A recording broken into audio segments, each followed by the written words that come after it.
Hey everyone, welcome to the beginning of this series where I react and critique your Square-1 solves.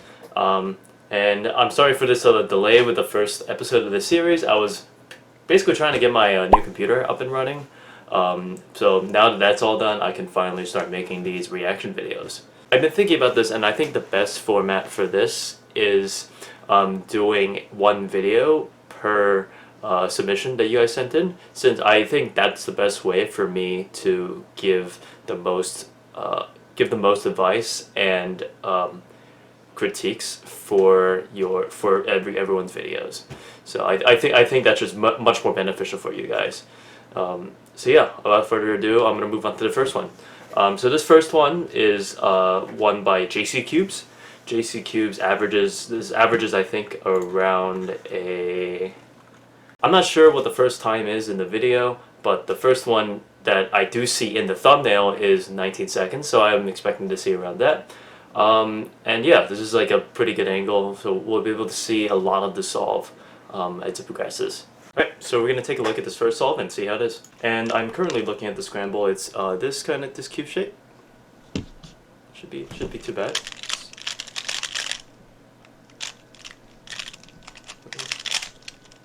Ooh, that's a strange EP. Out. No parity. Goes for the W. Alright, so right away what I'm noticing here is that you could definitely be using a different EP alg. This EP alg is a pretty old alg that they used to use way back in the day. So the EP alg that they used was this alg. You hold this and this from this angle, and then you end up doing the alg like this, which is, it's alright if you want to look at the CP and try and solve the CP at the same time, but I don't think that's what's happening here.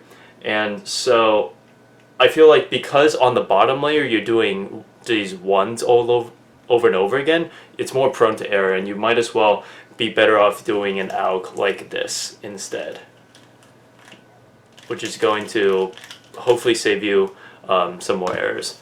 And the other thing I noticed is that he had a double U-perm for his EP, and he definitely could have used a double U-perm that canceled the middle layer. So the case theory is basically right here, like this W, and when you do this, you essentially, if the middle layer is not flipped when you do W, you want to cancel into that here, and it'll save you a lot of trouble when you have to solve it later. And that should shave like a couple of seconds off your solve. So yeah, that's my first impression of the solve. I didn't see anything right away, but I'll take a deeper look later. For now, let's just move on to the second solve. Alright, so this next one we have a kite paw. Oh, it should be too bad. Okay. A little locky cube shape. Ooh, we're doing that EP alg again.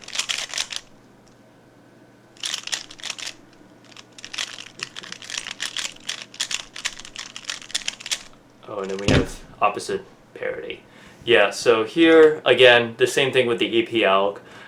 You want try and change the other alg. I think it'll be much better for you. I think you do perform like this alternative EP alg really nicely, but I probably suggest you try the 1-3-3 algorithm here. And the other thing I noticed is that during CP, you should try and do some CP preservation, which is, if you don't know what CP preservation is, it's essentially, for example, when you do a J-perm like this, when you misalign the top layer by 1, you can actually preserve these blocks that you have here. So when you end up doing that, try and preserve those blocks, since that'll lead to much nicer EPs. I'm not sure what the EP you got there just by looking, but I think it could have been, you probably could have been reduced it to a less annoying parity there. Alright, let's move on to the third solve. Right, for this third solve we have paw fist.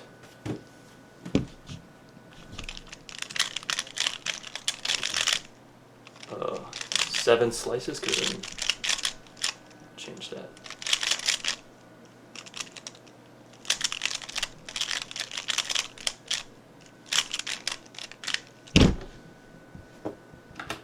Okay. I would say the same comment here regarding the last part of the EP. Um, I don't want to go into that again.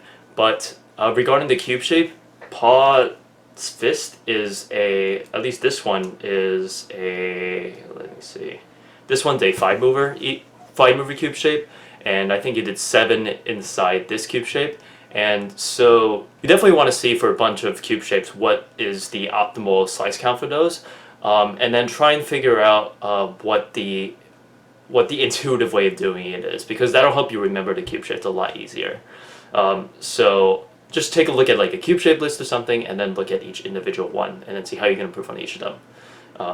Yeah, let's look at the next solve. All right, so we have a scallop fist should be a 5 mover. Let's see how they end up doing that.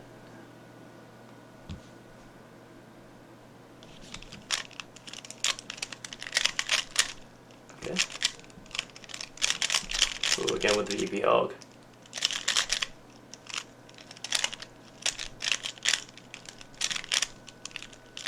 Ooh, whoa. Ooh.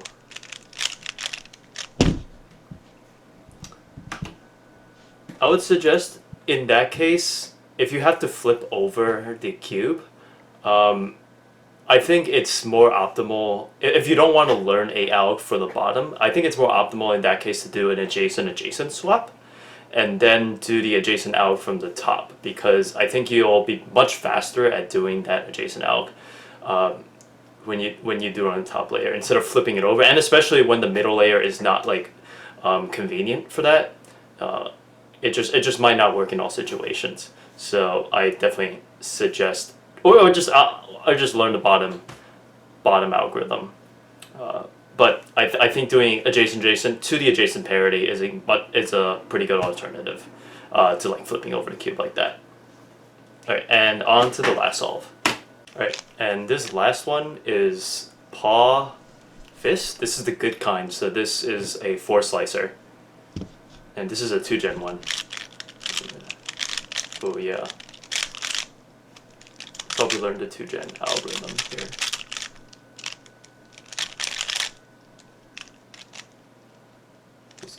Yeah, that's... I actually don't know that alg.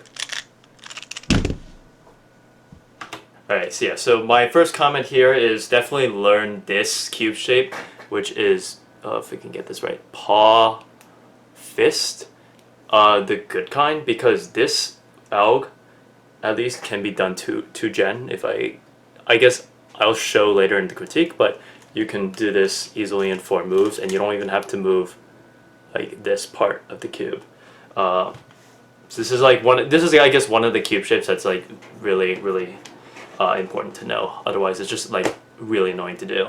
And I guess another thing I noticed is when you do CO, you preferably want to keep the color that is meant to be on the top instead of putting like white on the top, I guess, like that, since you might end up forgetting about it later in the solve, and you might have to switch the layers much like at the end of the solve, which might force you to take like a second or two to do that. So I would suggest, if you don't want to like remember that, just keep like in this case your top color is black and your bottom color is white. So I would suggest just keeping during CO, like keeping the top color black here.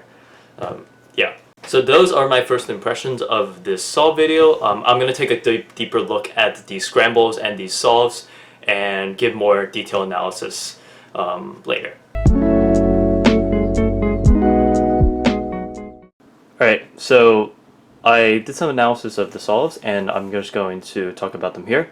So I guess for these solves, I won't be critiquing like any use of CSP, because since I'm not assuming that CSP is being used in these solves. But I guess for future reference for anyone else watching this, if you are using CSP, and please let me know so that I can give like some critiques about that. But enough with that. So here's the first scramble. What was done here, I didn't see this before, but I guess here we're using the like traditional scallop kite method. But so what was originally done was this, and then this sets up really nicely the scallop kite. And then what I think that what should have been done is this. So if you can use the paw cube shape to notice that these two combine with each other to create paw, and then this is a really simple three slice cube shape, sorry. So if I just do that, and that's just 3 slices, and so that case with the 4L and the 2 edges on the bottom, that is a really simple case that can be set up to paw. So I highly suggest learning that. Instead, I guess when you're using the scallop kite method, you should start developing new ways of doing different cube shapes, so you can cut down on different moves it did. Next, during CO, this was done. So CO was done like this. So you started with a / here, and then attempted to put the corners in there like that. I guess what I suggest, instead of having the misaligned on the bottom, you try and put it on the top, because when you have the misaligned on the bottom, because the way your hands are held like this, it's really easy to just misalign it like that, and then it's just really annoying to align the bottom with your ring fingers, and it's much easier to align the top with your index finger since you have more control over that. So I would suggest misaligning this and then doing instead of a backward slash, do a forward slash, because when you do this, you're essentially forced to do this -3 move, this D prime move, and you can do it with your thumb or your ring finger, but again, you have to keep this alignment, so it's a little bit awkward to do. So I would suggest doing it on the top like this and starting it with the forward slash. And in that way, you'll be able to eliminate some awkwardness. Alright, and I talked about this in my reaction part of the video, but instead of doing this EP, instead of doing that, I would highly suggest doing this instead. So putting this edge here and putting this edge in the back.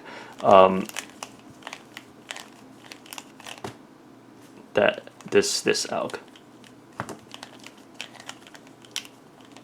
This is like a more standard algorithm that people use for this case, and I would highly suggest doing the algorithm instead, because first of all, it eliminates awkwardness with this bottom layer, and second of all, what that alg does is actually disrupts the permutation of the corners. And so if in the event you ever wanted to look ahead to corner permutation, you wouldn't be able to do that as easily with the algorithm. So I would highly suggest using that. Right, now we have this permutation here, and I noticed that you went ahead and tried doing JN from this angle and then realized your mistake from there, which is pretty much normal. Just take a note of that when you're doing CP and trying to gradually eliminate those mistakes. So this part was fine. I don't have any comments on that. And yeah, my comment about the W and canceling into this middle layer, you do want to make a note of when your algs affect the middle layer or not. So that's going to be really important for canceling in later. And I highly suggest doing this 5, moving this U2 like this with your ring finger back here, and then moving your middle finger on the bottom so that you can do this 1 move. It's a bit tricky to pull off first, but I highly suggest trying that out and see how it works. And then instead of going for this, which would make the middle layer misaligned, move it the other way and then do a 6. And then you'll have canceled the middle layer.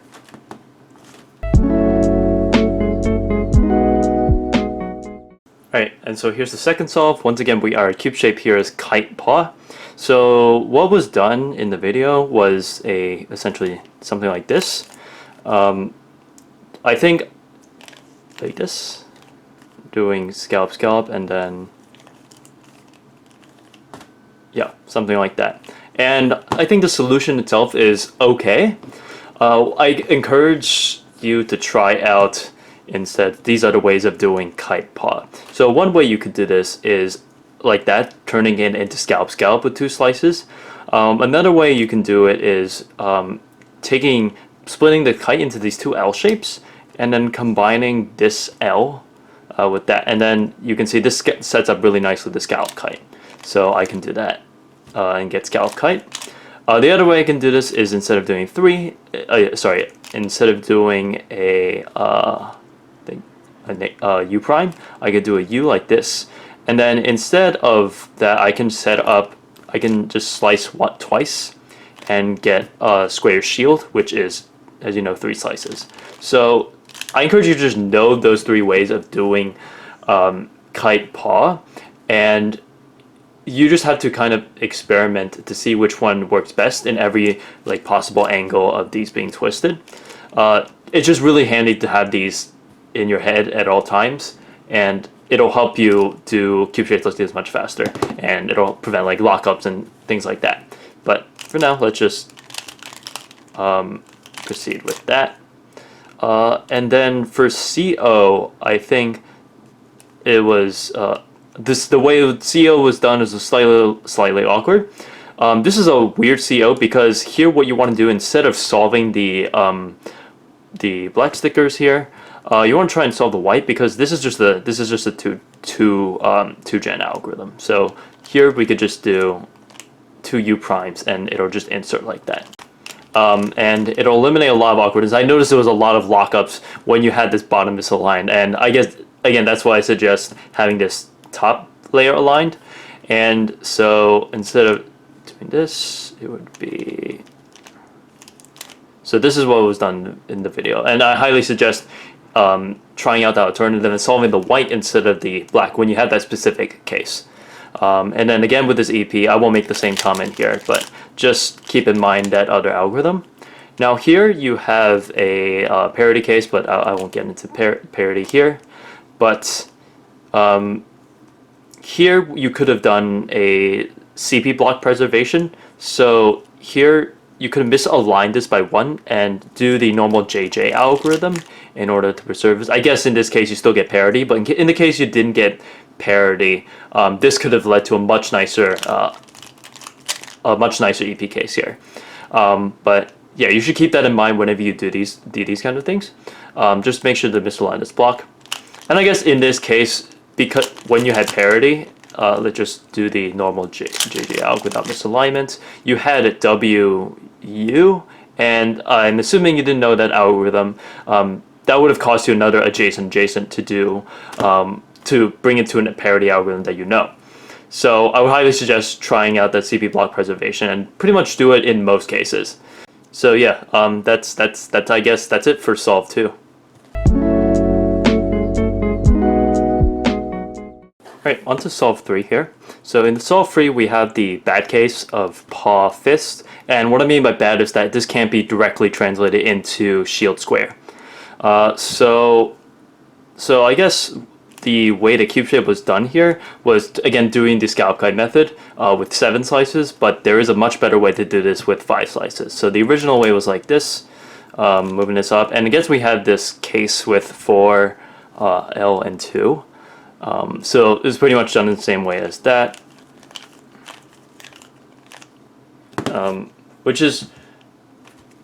could be made better with 5 slices. So the way I probably would have done this is rotated it here so that I'm able to turn this into paw. And the way I can turn this into paw is moving this L shape over here, and then I'll have a really nice paw case here. And then from here, I could just turn this into a square like that. I will highly suggest basically learning all the cases that are directly adjacent to paw, since there are a lot of cases that goes to that, as you can see. From the first solve to this solve, yeah, take a look at all those cases and see how you want to do those cube shapes. But yeah, again, let's just continue with this.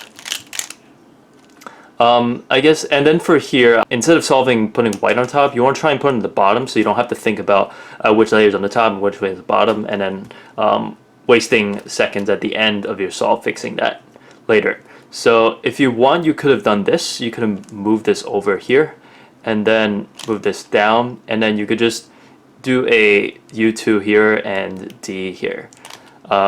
It might seem a little annoying to do the U2 on the top, but you'll see this recurring theme a lot in Square-1, and it might be useful to try and learn like this finger trick, just like bringing this finger from this sticker all the way back here. It might make it a lot easier to do U2s more consistently that way. But yeah, this is how I would do it. I think it was done in the video like this, which isn't too bad. I just highly suggest keeping this on the bottom. And then this algorithm for EP, I actually think this is fine. This is a fine algorithm to do that angle. Again, you could have done the one where it has these edges like this, but I don't think that's a very high concern. And then from here, you quickly went into JJ, which is great, no pauses there. And then here you pause a little bit to figure out this is UU. Which is, I guess it's fine if you don't already know that there's parity here.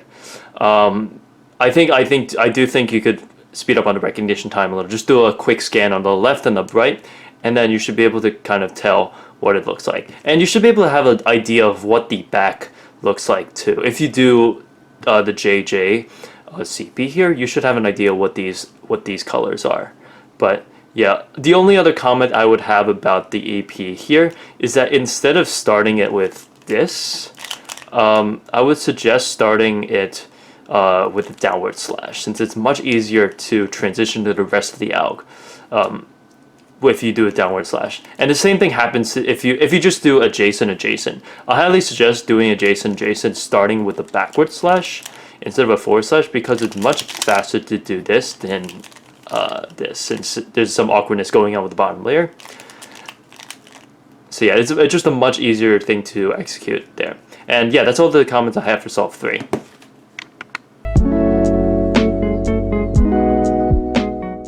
So here's the fourth scramble, which we have fist scallop cube shape case. So the way it was done in the video was like this.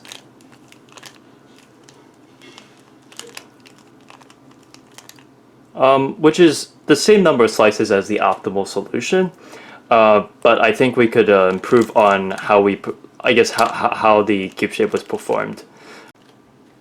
So I guess there were two awkward things that were done in this cube shape. So one is, I guess, doing this U over here when you have this like block of edges over here. And as you probably know, doing this U here is very annoying because you can't get a good grip on the cube.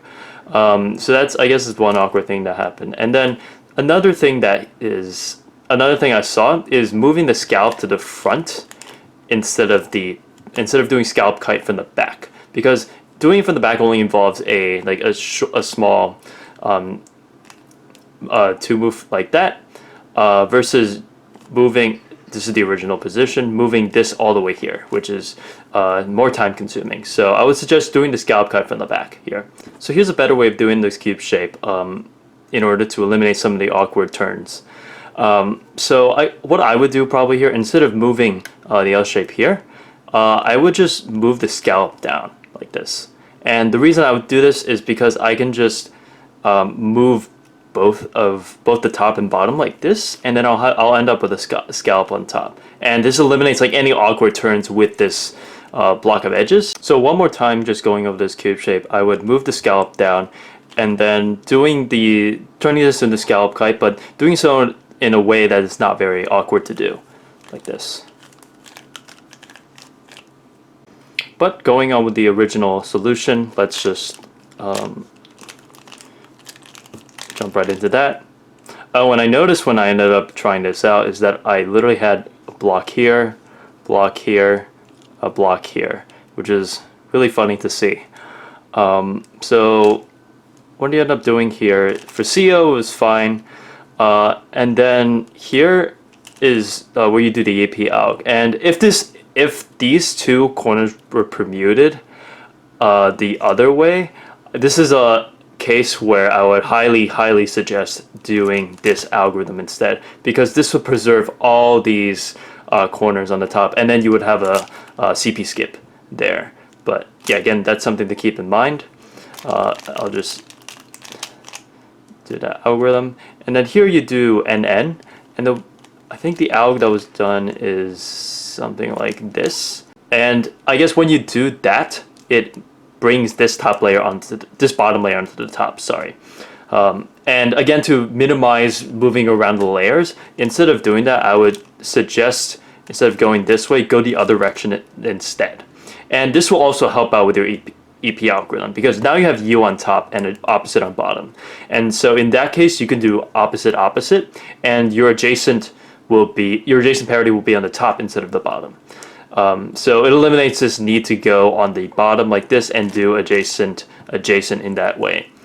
And if you end up in this situation, for example, let's just assume this is black for now, and this is white. If you do end up in that situation where you have to do adjacent on the bottom, I would highly suggest for this kind of case, learn the actual algorithm, because if you wanted to do adjacent on the top, you would need to do opposite, and then you do an adjacent stop, or you could do a double U-perm here. That would probably be much better. But I would also highly suggest just learning this algorithm. Alright, move on to solve 5. Alright, so here's the last solved. It's again a paw-fist case, but this is the good case. So this can be done in 4 slices, and just to reiterate how to do that, you basically make this into a shield square. And then from here, just 2gen with the bottom. So instead of doing the scallop kite method, I would highly suggest learning this case instead, since it's 7 slices compared to the 4 slice solution here. So definitely learn this one.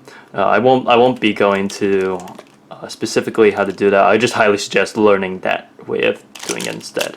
So I'll just move directly into CO. And then the way the CO was done here was, I think, moving this over. Once again, try and preserve the black on top and white on bottom. This EO algorithm is fine. If I can just do this correctly. And then jumping straight into CP. I don't think I have any comments to that. That was really solid. And then right here, I don't think I have a lot of comments about this EP case. If you just, I'd suggest just practicing the algorithm and try doing it faster. Yeah, other than that, I don't have any comments. And yeah, make sure to keep in mind the middle layer and the bottom layers. So yeah, so those are all the solves of the video. I just wanted to summarize some of the points that I've made for this critique. So one primary one is learn the other EP algorithm, since that other one, the 1331, will help you preserve CP so you can more easily look ahead to it in the future.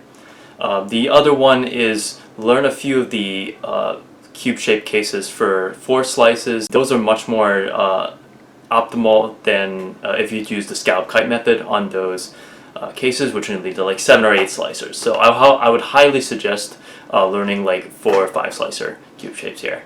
And just the last one, be mindful of where you put your top and bottom layers, since you will have to adjust them at the end, and if you forget about them, that'll just use some extra seconds at the end. But again, those are not the only things that you should be working on. I noticed in the video a nice turning speed, and occasionally you were able to look ahead to CP. I would highly suggest working on cube shape and learning a few additional EP algorithms. I would suggest learning a few more cube shapes and developing your turning style a little bit more.